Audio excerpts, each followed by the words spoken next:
Today, we're going to get back to some business basics. Stay tuned. Welcome to the WorkHARDAholic Show with your host, the original WorkHARDAholic, Shirley Crawford, author, speaker, and small business consultant for over 20 years, helping you to work hard, play harder, and business better. Hello, and welcome back to the WorkHARDAholic Show. I am Shirley Crawford, your host, the original WorkHARDAholic, and today, here's the thing. So, as many of you know, I applied for and got accepted to the Goldman Sachs 1 Million Black Women program, which is a prestigious program. I'm very excited about it, but here's the deal. They are taking me through the ringer, and we're really going back. So, I've been in business for over 25 years. I mean, I've been doing this for a while. But here's the thing that a lot of you know. A lot of you are like me sometimes. You're the hairdresser who doesn't do her own hair, right? Or the other saying they love so much, the cobbler whose children have no shoes. We're so busy taking care of our clients and so busy taking care of the next fire that a lot of times we're not taking care of business. So today, since I'm going back, I'm taking you all back with me. So one of the things that I realize is that as you really contemplate like why you do what you do, there's a reason why the why matters. So if you look around, right, we know we had the pandemic, with the whole COVID experience, which apparently we're having relapses of right now. But our society, things around us are constantly changing, right? Tomorrow, you might have that client who makes you want to choke them, but we won't, of course, right? Or it might be that your interest rate change on your loan and all of a sudden, like you need money immediately. There are things that happen in our businesses and our lives every day. And when you don't know your why, that's when you quit. So if you know the reason why you started your business, in those moments of frustration and anxiety and waking up at 3 a.m., in those moments, if you really remember your why, it'll help move you forward. So today I want to, right now, I just want to refresh your minds about why you do what you do. Okay. So I generally like to ask the question like, why did you start your business? But today I'm going to give you just a few of there was a poll. So these are some of the responses that others gave. And if this is you, it's time for you to revisit it and just like re-grasp like the reason that you started. Okay. All right, here we go. The first was a passion for a product or a service. It's such a pure reason to start a business. Like you just love the thing that you do. You all have heard me talk about my barbecue lady friend or client, not a friend, and these other people that I've worked with, and they had a passion for what they did. And that could be a nonprofit, that could be, having programs in your community. It could be selling a product, especially if you think that product is good for your community. Why not be passionate about that? If that's why you started, then once again, in times of frustration, you have something to go back to, right? Number two is a big one for many of us. It's a desire for independence. I had someone offer me a job last week. I didn't apply for a job last week, but someone offered me a job and I said, I am the worst employee ever because I'm hardworking, right? There's no doubt about it. You see the results. You see me here, you see me there. We're getting things done, but I'm doing it for me. I set my schedule. I can determine when I'm going to go and how I'm going to go and when it's going to happen. So what if I worked a whole week straight and slept not at all? I did it for me. I get to determine that. So that makes it difficult, I know, for me to go work for someone else because I have no idea. I really think I'd be a bad employee. I probably get some stuff done, but still, I just imagine. Number three is you have identified a market gap. So they say necessity is the mother of invention.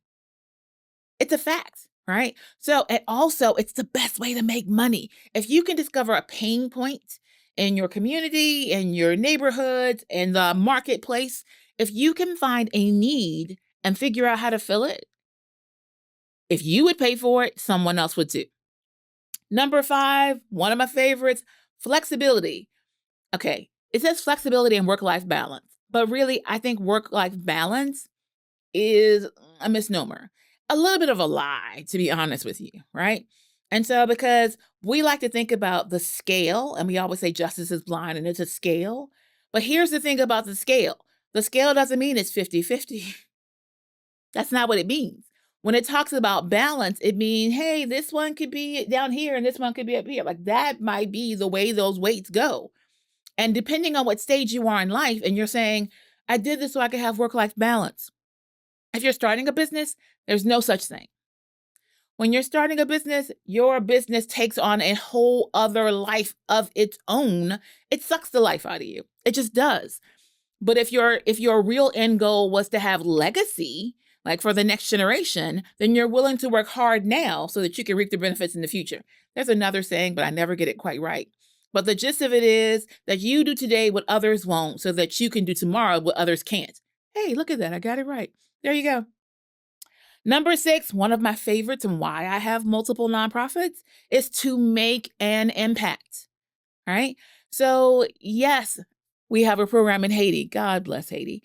That we have a program in Haiti, right? That's helping educate and revitalize through technology.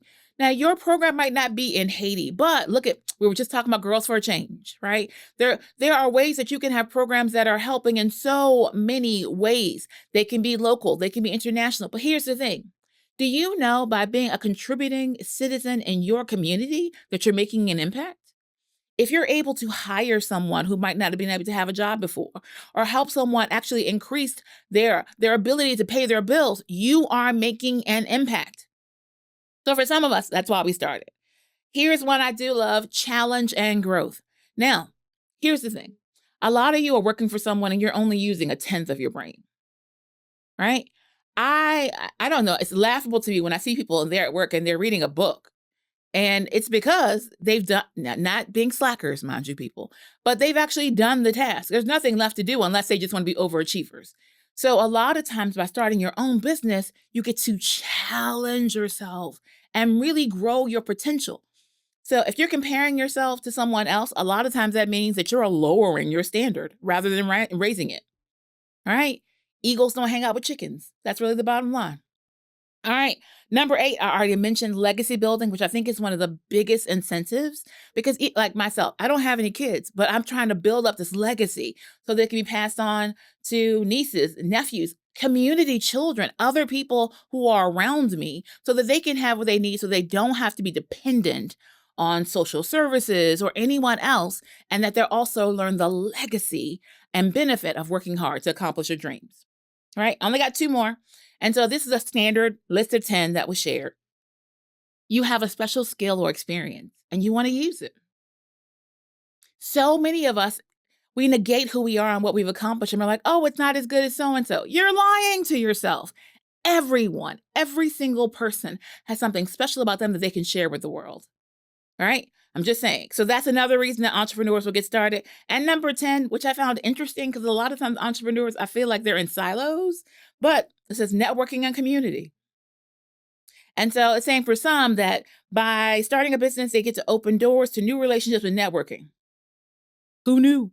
I did know that your net worth is your network. So I guess there's a point to that. All right. So this is a list of 10 of the top listed motivations for starting a business. I want you to think about it for yourself. What's your main reason that you want to start? Or what's the main reason that you got started? And then always, in times of turmoil, which we seem to have all the time, refer back to your why. Okay, we got a commercial break. Be back in just a moment. At Richmond Dentistry for Children, Dr. Randy Adams and Dr. Brandon Allen are crazy about your kids and their teeth. With compassionate care, our professional staff treats your kids like they were our own. Call us today to make an appointment at 804-780-2888 or check us out on the web at richmonddentistryforchildren.com. Let Richmond Dentistry for Children take care of your kids' teeth today for a healthy tomorrow. Listen, attorney Alex Taylor is a soldier in a suit, defending anyone with criminal charges, DUIs, and more. Call Alex Taylor, your soldier in a suit, at 804-500-5000. I'm Alex Taylor. Don't face your criminal charges alone. Put a former prosecutor with 30 years of experience on your side.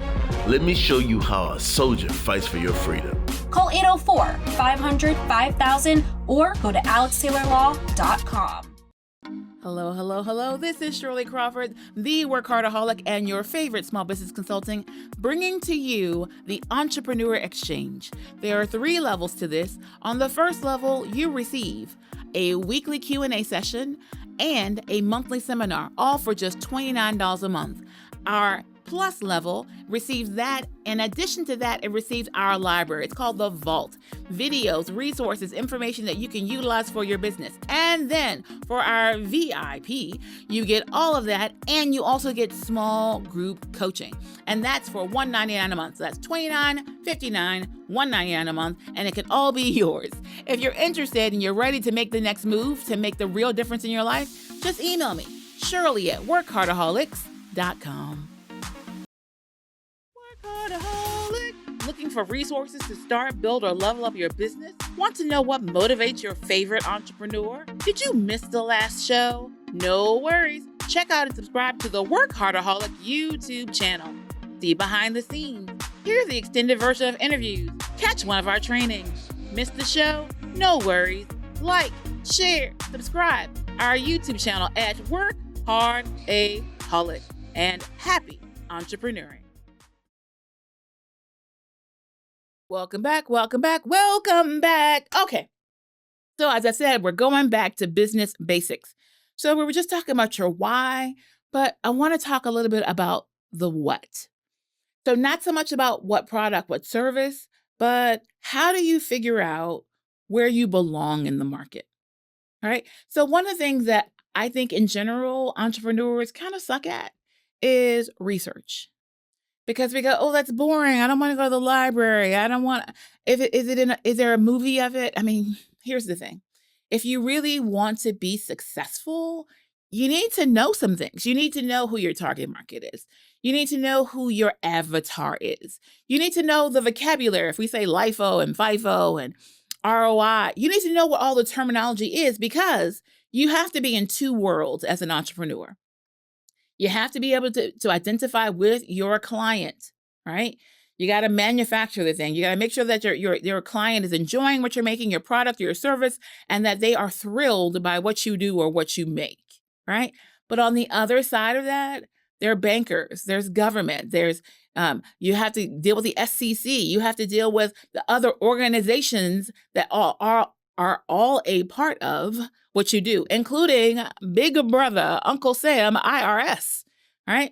Any of that can put you out of business. So you can keep pleasing your clients, but if you don't have that relationship properly to know to file your taxes individually, then you're not going to succeed. So that's just a small part. That's all part of the how do you get started, but there's so much more involved, right? So I want to make sure that you have some basics about market research. And so I'm going to share them. It's a list of 10. I'm into lists today, people. Lists are all about it today. All right. So I'm going to give you the list, and then I want to give you a very specific example. So I'm going to make sure I go through it quickly so that I can get to the specific example that I always find so exciting. Right. So the first thing is you want to know what you're trying to learn about. I know I've mentioned to you all that I believe every weekend in YouTube University, or now I have purchased some courses. I try to go through them on the weekend, because here's the thing. I can't be the person that I was yesterday and expect to be a better person tomorrow. It's really the bottom line. So I try to make sure that I'm researching. Right now, I've been researching the top 10 African-American small business consultants in the U.S. because I'm going to be in that list. So I need to know who that list is and what they do and how they do it differently and what they're offering, right? I'll share some other examples in a little bit, but that's where you start. So you can figure out customer preferences. You can figure out demand, identify competitors, explore market trends. Whatever you don't know, there's no reason that you shouldn't know it. Information is everywhere, but you got to go get it, okay? All right, number 2, identify your target market. How often do you all hear me talk about this target audience, right? You want to know who your potential customers are, and you're going to base it on some things. Demographic, psychographics. I love that terminology. How do they think? How do they process? All right. And behavioral patterns. And this is why it's important. If you're trying to reach, I'm always talking about women, so I'll say men for now, right? If you're trying to reach 30-year-old men, it's important to know, what do they shop? How much money do they spend? Like, where do they shop? Like if you're going to place an ad on Facebook for 30-year-old men, you're probably not going to reach them. They're really not there. So knowing that information tells you how you're going to reach them, where you're going to reach them, and the message that they want to hear. Okay. All right. Then you're going to figure out number 3, the right research methods. Okay. So some of this gets kind of geeky, but I'm kind of geeky. All right. So there's primary research, secondary research.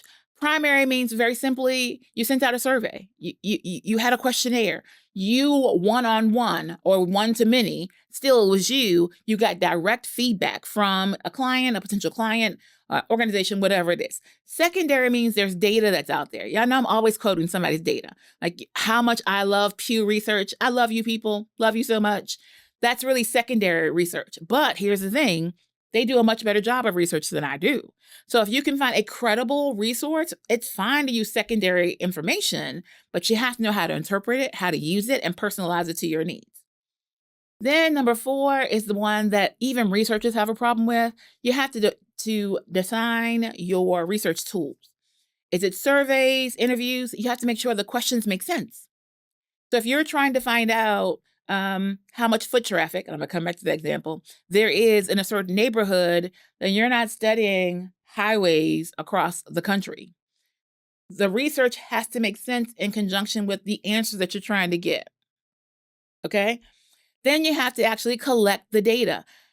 These days, it's so much easier to get data than it's ever been before. Like SurveyMonkey, anyone? Right? If you're using MailChimp, I think everything I have has a monkey or an ape involved in it. But there are other possibilities out there. But there's so many easy ways to get the information that you're trying to get. All right. Now I'm going to go through quicker.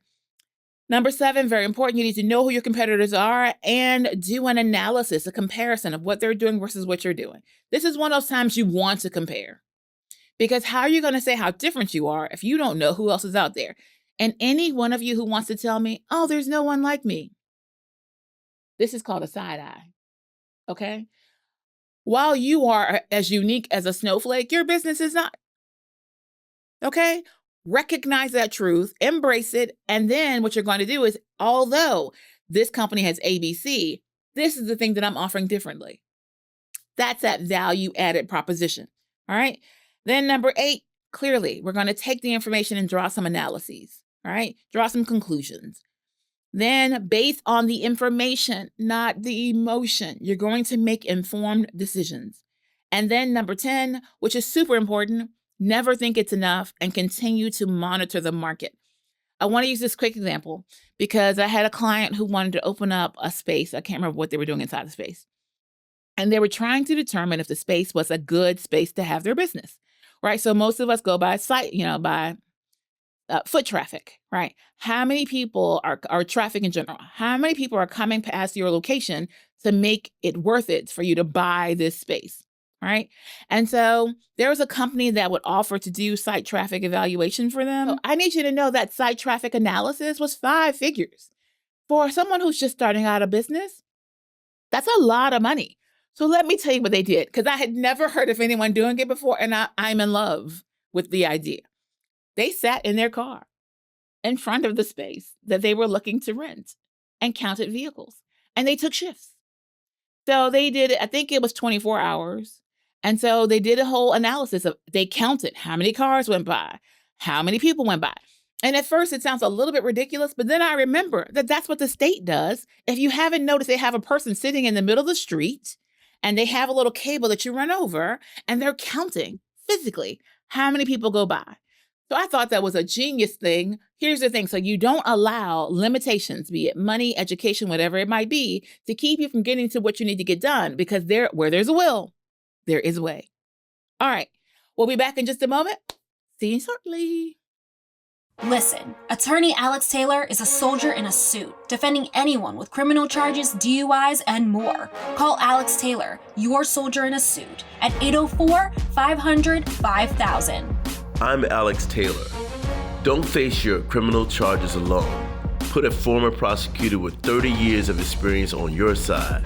Let me show you how a soldier fights for your freedom. Call 804-500-5000 or go to alextaylorlaw.com. Life can be a struggle. Find hope. healing, and answers at the Abundant Life Church of Christ, a place to encounter God through uplifting worship, singing, prayer, the preach word, and fellowship. One step can change your life. One step could shift your destiny. There has never been a better time to take that step than now. Come be our guest every Sunday at 10 a.m. at the Abundant Life Church of Christ, a place where you belong. At Richmond Dentistry for Children, Dr. Randy Adams and Dr. Brandon Allen are crazy about your kids and their teeth. With compassionate care, our professional staff treats your kids like they were our own. Call us today to make an appointment at 804-780-2888 or check us out on the web at richmonddentistryforchildren.com. Let Richmond Dentistry for Children take care of your kids' teeth today for a healthy tomorrow. Alrighty then. So, as I said, today we are getting back to business basics.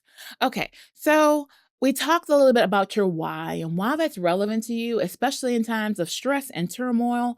And then we talked about some ways that you can do more research for your business. But I want to take a moment and talk about your competition. And so a little while ago, I said, hey, if you say you don't have any competition, then you're just a little bit delusional. All right. So I want to take a moment for you to figure out how you can identify your competition. And so this is something I've been doing. I told you while I'm doing my program, I'm doing a lot of my basics all over again, which is why I'm inviting you on the journey to do your basics as well, because I'm building a stronger foundation, because I'm building a bigger empire. Okay. So one of the first ways that you can really identify your competition, your competitors, is by doing a SWOT analysis. Has everyone done a SWOT analysis? Do you know what a SWOT analysis is? Okay. It looks like it's just 4 squares, right? And so it's strengths, weaknesses, opportunities, threats.